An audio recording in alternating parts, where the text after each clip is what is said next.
नमस्कार मित्रांनो, राज्यातील अंगणवाडी कर्मचाऱ्यांसाठी अत्यंत महत्त्वाची न्यूज अपडेट आहे।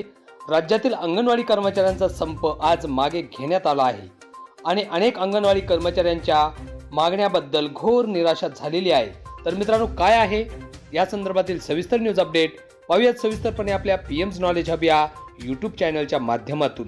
तत्पूर्वी मित्रांनो, विनंती एकच असेल, आपण जर आपल्या चॅनलवर नवीन असाल तर जरूर सबस्क्राइब करा, जेणेकरून आपणास अशाच प्रकारचे अंगणवाडी कर्मचारी रिलेटेड न्यूज अपडेट्स मिळत जातील।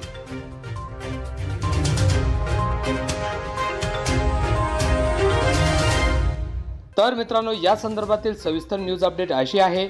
महाराष्ट्र राज्य शासनाच्या एकात्मिक बाल विकास सेवा योजना आयुक्तालय महाराष्ट्र राज्य नवी मुंबई यांच्या आयुक्त रुबल अग्रवाल, त्याचबरोबर महाराष्ट्रातील अंगणवाडी कर्मचारी संघटनेच्या 16 संघटनाचे प्रतिनिधी यांच्याबरोबर झालेल्या आजच्या बैठकीमध्ये अंगणवाडीचा संप मागे घेण्याबद्दल निर्णय घेण्यात आलेला आहे।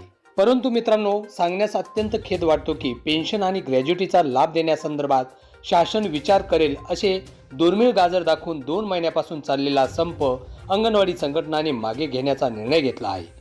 त्यामुळे अंगणवाडी कर्मचाऱ्यांच्या पदरी केवळ निराशा आणि निराशाच आली आहे। परंतु या निर्णयामुळे अनेक प्रश्न अंगणवाडी कर्मचाऱ्यांसमोर उभे राहिले आहेत।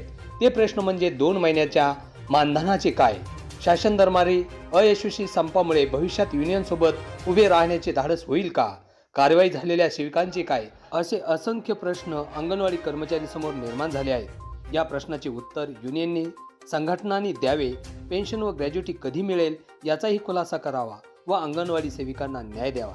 तर मित्रांनो, अशाच न्यूज अपडेटसाठी कनेक्टेड राहा आपल्या पीएम्स नॉलेज हब या यूट्यूब चॅनलशी। धन्यवाद।